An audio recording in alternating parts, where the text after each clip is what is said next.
alimentando traíra com mortadela.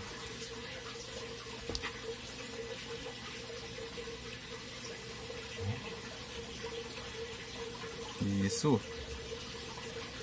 Quem é que vai pra panela? Quem vai pra panela?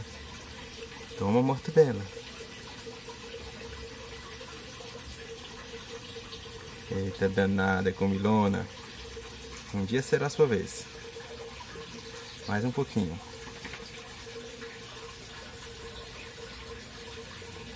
Nossa. Aqui é um tanquezinho pequenininho, né? Alimentado aqui com algo que vem da descarga da cama de cultivo. Deve levar aí umas 24 horas para conseguir trocar essa água toda. Troca bem devagar mesmo. A mangueira coloca direto lá no fundo lá, né? Porque é um peixe mais de fundo, né? Então não tem tanto problema de falta de aeração na parte mais superior da água. Só mais uma.